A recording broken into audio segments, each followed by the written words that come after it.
नमस्कार, स्वागत है आपका। मैं हूं आपके साथ सुमित झा। दिन भर की अहम खबरें आपको बताएंगे और साथ ही उन खबरों के मायने भी समझाएंगे।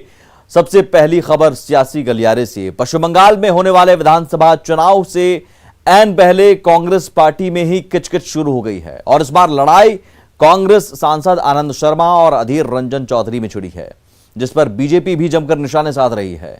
बता दें कि कांग्रेस की अंतर्कलह की वजह है अब्बास सिद्दीकी की आईएसएफ से गठबंधन।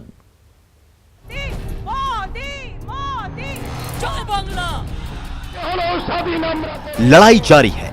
वजह बस इतनी है कि पश्चिम बंगाल में हो रहे विधानसभा चुनाव में कांग्रेस वाम दलों और आईएसएफ के साथ मिलकर दांव आजमाएगी। लेकिन ये बात आनंद शर्मा को अच्छी नहीं लगी और लगे हाथ उन्होंने इस गठबंधन पर सवाल उठा दिया। ट्वीट में लिखा कि आईएसएफ के साथ गठबंधन कांग्रेस पार्टी की मूल विचारधारा के खिलाफ है। ऐसे में ऐसा फैसला लेने से पहले पार्टी स्तर पर विस्तृत चर्चा होनी चाहिए थी।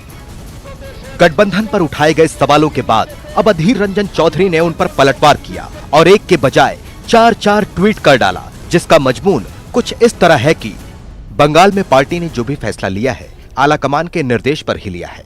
जो लोग पार्टी को मजबूत करना चाहते हैं वो 5 राज्यों में प्रचार करें और ऐसा बयान न दें जिससे बीजेपी को फायदा हो। अधीर रंजन चौधरी बस यही नहीं रुके, बल्कि एक टीवी कार्यक्रम में उन्होंने आनंद शर्मा पर तंज कसा और कहा, हमें पता है कि आनंद शर्मा का बिग बॉस कौन है, वो किसे खुश करना चाहते हैं। अधीर रंजन चौधरी का इशारा बीजेपी की तरफ था, जिसे आनंद शर्मा ने कोरी बकवास करार दिया है। जहां तक बीजेपी से लड़ने की बात है, संसद और संसद के बाहर हमारा रिकॉर्ड पूरे देश को मालूम है और आप लोगों को भी मालूम है। मुझे कोई स्पष्टीकरण नहीं देना, ना ही कोई मुझे इस पर प्रामाणिकता की आवश्यकता। अभी हाल ही में कांग्रेस के G23 के अगुवा गुलाम नबी आजाद ने भी पीएम मोदी की तारीफ की थी, जिसके एवज में अब उनके पुतले जलाए जा रहे हैं। कांग्रेसी कार्यकर्ता उनके खिलाफ नारे लगा रहे हैं। यही वजह है कि न सिर्फ बीजेपी बल्कि आम आदमी पार्टी भी कांग्रेस पर हमला कर रही है। कांग्रेस पार्टी के अंदर भी उसको लेकर एक सुगबुगाहट है और आज तमाम टेलीविजन चैनल अगर कुछ दिखा रहे हैं और पूरे हिंदुस्तान में कांग्रेस पार्टी में कुछ हो रहा है तो वो कांग्रेस वर्सेस कांग्रेस के अंदर ही लड़ाई हो रही। कांग्रेस पार्टी जितना बाहर वालों से नहीं लड़ती उतना अंदर वालों से आपस में लड़ती है। तो कांग्रेस पार्टी बिल्कुल टूट के कगार पे है, नेतृत्वहीन है। बता दें कि आईएसएफ यानी इंडियन सेक्युलर फ्रंट के अब्बास सिद्दीकी पर कट्टरता, महिला विरोधी बयानबाजी करने का आरोप लगता आया है। हालांकि अब्बास सिद्दीकी पश्चिम बंगाल की फुरफुरा शरीफ दरगाह के पीरजादा हैं। इस दरगाह का असर करीब 100 विधानसभाओं पर पड़ता है। Bureau report, news 18 network. अब कांग्रेस के कलह को समझिए। कांग्रेस ने इस बार बंगाल चुनाव में लेफ्ट के साथ साथ अब्बास सिद्दीकी से हाथ मिलाया है और बस इसी मसले को लेकर कांग्रेस के वरिष्ठ नेता खफा हैं, नाराज हैं। जाहिर है कांग्रेस में अंदरूनी लड़ाई साफ साफ दिखाई दे रही है। कांग्रेस साफ तौर पर 2 गुटों में बढ़ती नजर आ रही है। एक तरफ बंगाल कांग्रेस के बड़े नेता अधीर रंजन चौधरी हैं, जो गठबंधन के समर्थक हैं, और दूसरी तरफ कांग्रेस के असंतुष्ट नेता हैं जो गठबंधन के खिलाफ हैं। जाहिर है बंगाल चुनाव को लेकर कांग्रेस में ही गृह युद्ध जैसे हालात हैं और यह कोई पहली बार नहीं है जब कांग्रेस अपने अंदरूनी कलह की वजह से परेशान है और अपनी अंदरूनी कलह की वजह से ही कांग्रेस को हार का सामना करना पड़ता रहा है। अब जरा समझिए कि जिस G23 की चर्चा हो रही है, दरअसल वो G23 है क्या। G23 में कांग्रेस के बड़े नेता शामिल हैं। गुलाम नबी आजाद, आनंद शर्मा, कपिल सिब्बल, राज बब्बर, भूपेंद्र सिंह हुड्डा और मनीष तिवारी जैसे बड़े चेहरे कांग्रेस के G23 में शामिल हैं। G23 के नेता के सभी नेता पार्टी की मौजूदा स्थिति से असंतुष्ट हैं। जम्मू में असंतुष्ट कांग्रेसी नेताओं ने मीटिंग भी की थी। गुलाम नबी आजाद ने प्रधानमंत्री मोदी की तारीफ की और आजाद ने गलतफहमी में रहने वालों को मोदी से सीखने की सलाह भी दी थी। राज्यसभा से गुलाम नबी आजाद की विदाई पर पीएम मोदी भावुक हुए थे और जून महीने में कांग्रेस के अध्यक्ष पद के लिए चुनाव होना है। G23 ने संगठन में हर स्तर पर चुनाव की मांग की है। वहीं आनंद शर्मा ने कहा कि कांग्रेस कमजोर हो गई है। कांग्रेस के G23 गुट के नेताओं ने राहुल और सोनिया गांधी को कड़ा संदेश दिया है। G23 जाहिर है कांग्रेस के लिए बड़े खतरे की घंटी है, क्योंकि वो नेता इस G23 में शामिल हैं जो कांग्रेस के पुराने नेता हैं, बरसों से कांग्रेस में ही रहे हैं, बड़े नेता हैं, कांग्रेस के कभी नींव माने जाते रहे हैं। इन सब के बीच बिहार और बंगाल का दामन अब जुड़ता नजर आ रहा है और बंगाल की सियासत का असर बिहार पर भी नजर आने लगा है। बंगाल में आरजेडी ने ममता बनर्जी को समर्थन देने की घोषणा की है। बिहार में कांग्रेस लेफ्ट से गठबंधन और बंगाल में ममता बनर्जी को समर्थन। अब आरजेडी के इस फैसले के बाद बिहार में राजनीतिक बयानबाजी तेज हो गई है। ममता जी से हमारी जब मुलाकात हुई तो हमने जो है स्पष्ट रूप से उनको कहा कि हमारा अनकंडीशनल सपोर्ट जो है वो आपको होगा। ममता बनर्जी से मुलाकात के बाद तेजस्वी यादव ने बंगाल चुनाव में टीएमसी को समर्थन का ऐलान कर दिया। तेजस्वी ने कोलकाता में टीएमसी को समर्थन दिया और पटना में राजनीतिक बहस छिड़ गई। खुद के गए थे बंगाल और असम चुनाव लड़ने, लेकिन वहां के जनता का मिजाज इन्होंने देख लिया तो ममता बनर्जी के सामने घुटना टेक दिए। टीएमसी को आरजेडी के समर्थन पर एनडीए नेताओं ने तंज कसा है। बीजेपी और हम के नेताओं का कहना है कि बिहार में कांग्रेस और लेफ्ट के साथ गठबंधन और बंगाल में टीएमसी को समर्थन, आरजेडी का ये कदम उसके दोहरे चरित्र को दिखाता है।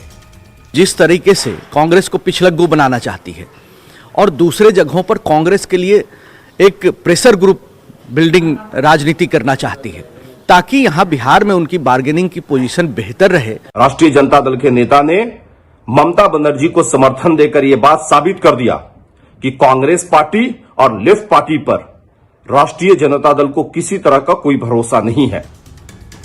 एनडीए नेताओं के वार पर महागठबंधन की तरफ से भी पलटवार किया गया। कभी बीजेपी भी जेडीयू अलग अलग लड़ती थी, झारखंड में सत्ता में साथ है लेकिन दूसरे राज्यों में तो उनका गठबंधन है नहीं। हम बिहार में कांग्रेस के साथ वामपंथी दलों के साथ हैं, लेकिन बाकी राज्यों की परिस्थितियां अलग है। बिहार में कम्युनल पार्टी के साथ रहते हैं, तेजस्वी जी ने ऐसा नहीं किया। बिहार में भी सेकुलर के साथ हैं और बंगाल में भी सेकुलर के साथ हैं। हमारे साथ हैं या नहीं ये मायने नहीं रखता। बिहार में आरजेडी के साथ कांग्रेस का गठबंधन है, बिहार में आरजेडी के साथ लेफ्ट पार्टियों का भी गठबंधन है। वहीं बंगाल में लेफ्ट और कांग्रेस दोनों एक साथ लड़ रहे हैं, जबकि टीएमसी अकेले चुनाव लड़ रही है और लेफ्ट कांग्रेस दोनों टीएमसी के खिलाफ हैं। बावजूद इसके आरजेडी ने बंगाल में कांग्रेस लेफ्ट का साथ ना देकर टीएमसी का समर्थन कर दिया। फिर सवाल तो उठेंगे ही, कहीं साथ तो कहीं सियासत क्यों। भले ही तेजस्वी ये सफाई दे कि बीजेपी को हराने के लिए वो ऐसा कर रहे हैं। न्यूज 18 के लिए पटना से अमित कुमार के साथ ब्यूरो रिपोर्ट। और ममता के साथ आरजेडी के जाने पर सवाल क्यों उठ रहे हैं यह भी समझना जरूरी है। तेजस्वी का स्टैंड आइडियोलॉजी पर बड़ा सवाल है, क्योंकि बिहार में आरजेडी कांग्रेस और वाम दलों के साथ मिलकर 2020 का विधानसभा चुनाव लड़ा था और अभी भी ये दल एक साथ महागठबंधन में है। पश्चिम बंगाल में कांग्रेस और वाम दल साथ में चुनाव लड़ रहे हैं, लेकिन आरजेडी ने टीएमसी को समर्थन देने का फैसला लिया है। बंगाल में लेफ्ट और कांग्रेस दोनों एक साथ चुनाव लड़ रहे हैं। लेफ्ट और कांग्रेस दोनों टीएमसी के खिलाफ हैं, यानी एक राज्य में गठबंधन और दूसरे राज्य में विरोध। विचारधारा का यह विरोधाभास दर्शाता है अवसरवाद, राजनीतिक अवसरवाद इसे कहा जा सकता है। चलिए रुक करते हैं झारखंड का। जेएमएम के कद्दावर नेता और बोरियो से विधायक लोबिन हेम्ब्रम ने अपनी ही सरकार के खिलाफ मोर्चा खोल दिया है। लोबिन हेम्ब्रम ने साहेबगंज में जारी पत्थर की लूट को लेकर सदन में सरकार को कटघरे में खड़ा किया और इतना ही नहीं, उन्होंने न सिर्फ जेएमएम के नेताओं पर ही लूट में शामिल होने का आरोप लगाया, बल्कि सीएम हेमंत सोरेन के विधायक प्रतिनिधि पंकज मिश्रा को सीधे तौर पर लूट के लिए जिम्मेदार ठहराया। सीएम हेमंत के क्षेत्र में पत्थर की अवैध लूट खोलेआम। लगा कि ये पहाड़ जो है, ये जंगल आने वाले समय में मुश्किल से हमको लगता है 15 साल में फिर से नक्शा में देखेंगे। ऐसा चल रहा है। जेएमएम विधायक ने उठाए अपनी ही सरकार पर सवाल। कह रहे पुलिस वाले भी मिले हुए आराम से। भाई सच्चाई को थोड़े में करूंगा, आराम से मिले भाई, तब ना इतना बड़ा लूट हो रहा था। सीएम के क्षेत्र में जेएमएम के ही लोग कर रहे हैं लूट। निश्चित तौर पर इसमें हमारे ही दल के लोग हैं, है ना, हमारी दल के लोग हैं जिसके चलते उन लोगों का मनोबल बढ़ा हुआ है। सीएम के प्रतिनिधि के संरक्षण में पत्थर लूट सरेआम। क्या उसका नाम पंकज मिश्रा है? मैंने बता दिया कल मुख्यमंत्री को बदनाम, हमने मुख्यमंत्री आप बदनाम हो रहे हैं, ये सरकार बदनाम हो रही।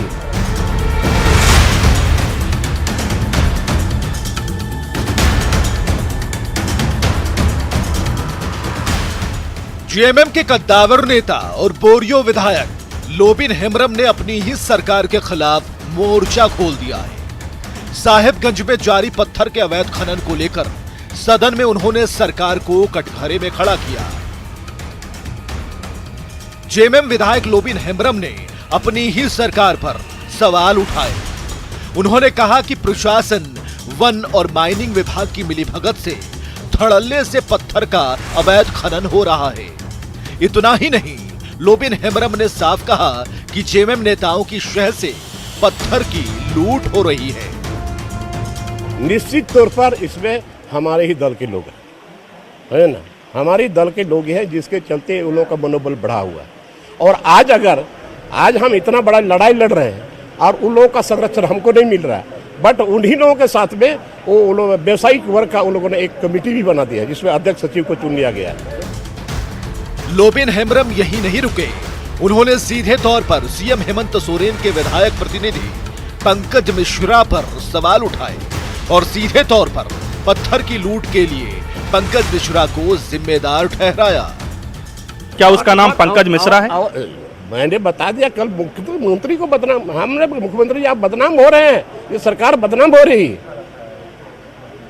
तो वो तो विधायक, मुख्यमंत्री के विधायक प्रतिनिधि भी हैं वहाँ पर। प्रतिनिधि भी हैं, इसीलिए मैंने कहा अगर मैं नहीं बताता बाद में मुख्यमंत्री जी हमको बोल सकते थे कि आपने क्यों नहीं बताया हमको, मेरे को क्यों नहीं जानकारी ध्यान में आपने दिया, मैंने बता दिया सारा चीज। लोबिन दादा, इसका मतलब मुख्यमंत्री से जुड़े हुए लोग इसमें शामिल हैं? अब मुख्यमंत्री से कौन जुड़े है नहीं, मैंने विधायक दल के उनके विधायक प्रतिनिधि मैंने बता दिया, मुख्यमंत्री जी को मैंने बता दिया। पंकज मिश्रा पर हेठ विधानसभा से सीएम के विधायक प्रतिनिधि हैं, जिसकी शिकायत लोबिन हेम्ब्रम ने मुख्यमंत्री से की। बावजूद इसके लोबिन हेम्ब्रम की शिकायत पर अब तक कोई कार्रवाई नहीं हुई। लोबिन हेम्ब्रम द्वारा लगाए गए इस गंभीर आरोप को पार्टी के कई और विधायकों ने समर्थन दिया। वो तो वरिष्ठ विधायक हैं और अगर ऐसा कह रहे हैं तो हो भी सकता है, ऐसे मुझे इतना मालूम नहीं है। आपने भी वहाँ जो ये सब सारी चीजें चल रही थी, एक बार आपने भी ये सवाल उठाया था कि नहीं, पहले बहुत चल रहा था, लेकिन उसके बाद से तो हमको नहीं लग रहा है उतना कुछ। इतना है कि लोबिन ने जो कहा माइनिंग के बारे में, वो सही है कि किस तरह से बिना चालान का गाड़ी चलता था। अब किसके सह पर चलता था ये तो मैं नहीं बता सकता। जांच का विषय और वाला जांच कमेटी का डिमांड किया है। जहाँ अन्याय है वहाँ कार्रवाई होगा। नहीं, पंकज मिश्रा को सभी लोग जानते हैं और मंत्री झारखंड का नहीं जानता है, ऐसा हो सकता है? ऐसा भाई कोई शिकायत हमारे पास नहीं आया, ना हम सुनने को मिला है। लोबिन हेम्ब्रम के आरोप पर जब सरकार पर सवाल उठने लगे और सरकार की किरकिरी हुई तो मुख्यमंत्री हेमंत सोरेन खुद सफाई देने उतर आए। उन्होंने कहा कि अवैध खनन में शामिल सभी लोगों के खिलाफ कड़ी कार्रवाई की जाएगी। जहां अवैध खनन हो रहे हैं ये कानूनन अपराध है, कोई भी कर रहा होगा तो उस पर कार्रवाई होगी। सीएम ने अब कार्रवाई की बात कही है, लेकिन सवाल ये है कि आखिर जब पार्टी के इतने बड़े नेता खुद शिकायत कर रहे हैं तो अब तक कार्रवाई क्यों नहीं हुई, जबकि पत्थर की लूट से सरकार को करोड़ों के राजस्व का नुकसान हो रहा है। सवाल ये भी है कि क्या बरहेट के विधायक प्रतिनिधि पंकज मिश्रा पर कार्रवाई होगी। संतोष कुमार, न्यूज़ 18, रांची। दरअसल झारखंड में धड़ल्ले से पत्थर खदान का अवैध धंधा चल रहा है और इस बार किसी और ने नहीं बल्कि हेमंत सरकार के भीतर से, जेएमएम के भीतर से आवाज उठी है। सदन में जेएमएम के विधायक ने खुद की सरकार को ही कटघरे में खड़ा कर दिया। सीएम हेमंत सोरेन के विधायक प्रतिनिधि पर ही गंभीर आरोप लगे हैं और जब न्यूज़ 18 ने दबिश दी तो सीएम हेमंत ने कार्रवाई की बात कही है। सवाल है कि अब तक कार्रवाई क्यों रुकी हुई थी? हेमंत सरकार क्या सोई हुई थी? क्या सीएम हेमंत सोरेन को यह नहीं पता कि उनके विधायक प्रतिनिधि पर किस तरह के आरोप लग रहे हैं? और क्या उनके विधायक प्रतिनिधि अगर अवैध पत्थर खनन में लिप्त हैं तो क्या सीएम हेमंत सोरेन तक यह खबर नहीं पहुंची? ज़ाहिर है कई सवाल हैं जिसका जवाब आना बाकी है। आगे बढ़ते हैं, बिहार को मिली सौगात की बात करते हैं। मुख्यमंत्री नीतीश कुमार ने हरी झंडी दिखाकर बिहार में इलेक्ट्रिक बसों के सफर की शुरुआत की। इलेक्ट्रिक बसों की शुरुआत से लोगों को सुविधा तो मिलेगी ही, प्रदूषण भी कम होगा।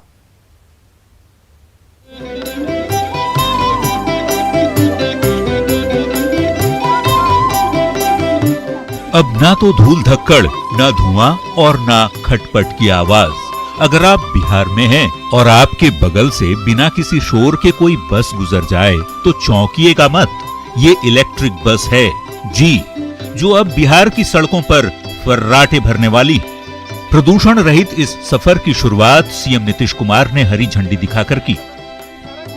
तो हम लोग तो लगातार इस्तेमाल कर ही रहे, लेकिन उसके बाद अब बस का भी इस्तेमाल शुरू होगा। ये कितनी अच्छी बात है। इससे पर्यावरण के संरक्षण के लिए ये बहुत अच्छी बात है। इसका किसी भी प्रकार से कोई नुकसान नहीं होता है और हर चीज इसमें इंतजाम किए हुए हैं, ऑटोमेटिक है हर चीज। 25 इलेक्ट्रिक बस के साथ बिहार में इस योजना की शुरुआत हुई है। 12 बसें आ चुकी हैं, जल्द ही 13 और बसें आएंगी। विधानसभा पहुंचे हैं मुख्यमंत्री उसी इलेक्ट्रिक बस से। पहली तस्वीर हम दिखा रहे हैं आपको कि विधानसभा कैंपस में देखिए उसी इलेक्ट्रिक बस से यहां पर मुख्यमंत्री पहुंचे हैं। सजाया गया है पूरी तरह से इस बस को। पर्यावरण के लिए इलेक्ट्रिक बस है, 25 बसें आनी है, 12 बस का परिचालन शुरू हो गया है और 13 बस आएंगे और जितना सक्सेस होते जाएगा उतना ही आगे और बसें आती।